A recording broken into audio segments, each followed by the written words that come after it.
جو لوگ حجاب پہ تنقید کرتے ہیں ان کا کہنا ہے کہ قرآن کی متعلقہ آیات کی تفسیر کلچر کے حساب سے کی گئی ہے. ہر ایک کو یہ دیکھنا ہے کہ اس کے کلچر کے لحاظ سے کیا چیز معروف ہے. اس سے پتہ چلتا ہے کہ سر ڈھکنا کلچر ہے، خاص طور پر ایشیا میں.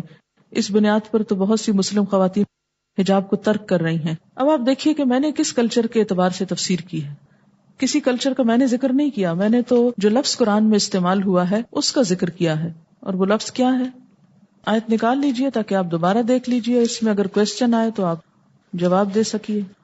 اب دیکھیے کہ وَقُلْ لِلْمُؤْمِنَاتِ يَغْضُضْنَ مِنْ أَبْصَارِهِنَّ وَيَحْفَظْنَ فُرُوجَهُنَّ وَلَا يُبْدِينَ زِينَتَهُنَّ إِلَّا مَا ظَهَرَ مِنْهَا وَلْيَضْرِبْنَ بِخُمُرِهِنَّ عَلَى جُيُوبِهِنَّ. خمر کس کی جمع ہے؟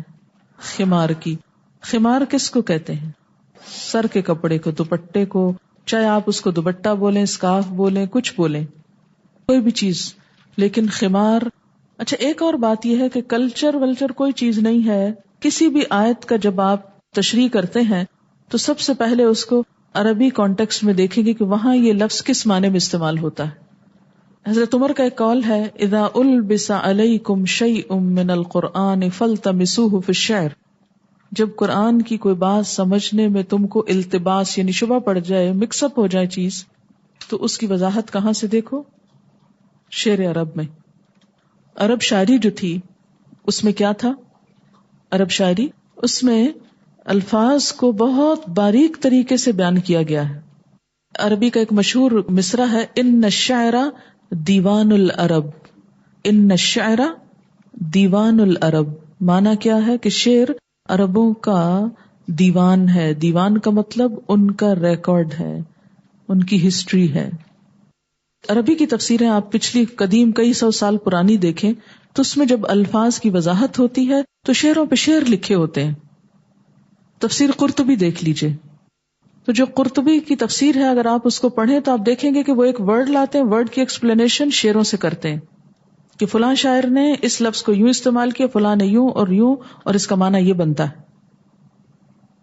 آپ دیکھیے کہ میں بھی جب آپ کو یہ کراتی ہوں تو شعر تو میں نہیں لاتی اس لیے کہ آپ نے عربی شاعری پڑھی نہیں ہے، لیکن روٹس میں جا کے بات کرتے ہیں کہ اس لفظ کا روٹ کیا ہے.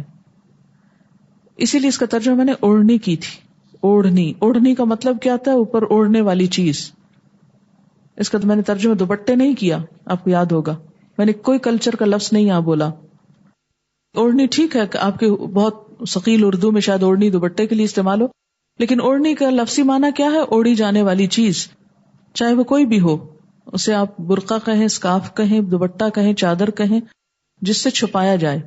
تو خمار عربوں کے ہاں عرب عورتوں کا اگر آپ دور جاہلیت کی عرب عورتوں کا کلچر دیکھیں تو وہ کیا کرتی تھی کہ سر کا جو لباس ہوتا تھا اس کو یہاں سے پہن کر یعنی سر ڈھانک کر، یعنی اس میں تصور ہی نہیں کہ سر کھول دیں، کیونکہ سر ڈھانکتے، خمار لفظ ہی سر ڈھانکنے والے کپڑے کا ہے.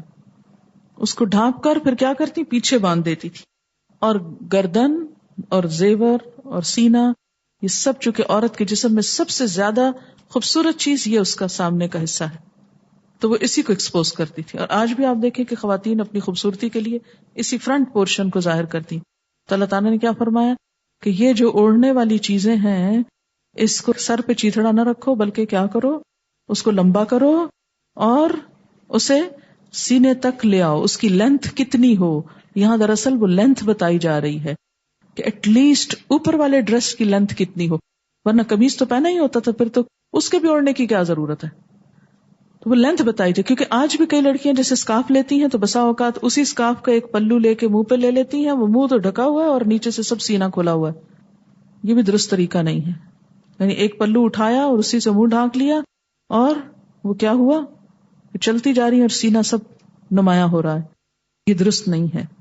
اس میں اسکارف کی لینتھ ایٹ لیسٹ اتنی ہو، یا دوپٹے یا چادر جو بھی آپ اس کو بول رہے ہیں لفظ، کہ وہ اس ایریے کو، اچھا جب خمار اوپر سے آئے گا تو گردن بیچ میں آ جائے گی. اچھا اب بھی میں نے دیکھا کئی لوگ کیپس پہن لیتے ہیں، یعنی کئی کلچرز میں کیا کرتے ہیں، وہ لپیٹ کے بال بیچ میں کیے، کیپ ڈالی، کان بھی ننگے ہیں. جیسے سعودی ایئر لائن کی جو ایئر ہوسٹس وغیرہ کا آپ ڈریس اگر دیکھیں تو وہ بعض اوقات یہاں سے تھوڑا سا گراتی ہے لیکن گردن آگے سے ننگی ہو رہی ہوتی ہے. گردن بھی زینت میں ہے اور اس کو ڈھانپنا ہے. جیب جو ہے گریبان یہ سارا حصہ ہے اگلا. ولا یبدین زینتہن، اور اپنی خوبصورتی زینت ظاہر نہ کریں، یعنی پہلے تو ڈھک لیں، ڈھک کے بھی کیا نہ ظاہر کریں اپنی زینت، الا لبعولتہن او آبائہن او آباء بعولتہن، اور یہ سارے آگے رشتے.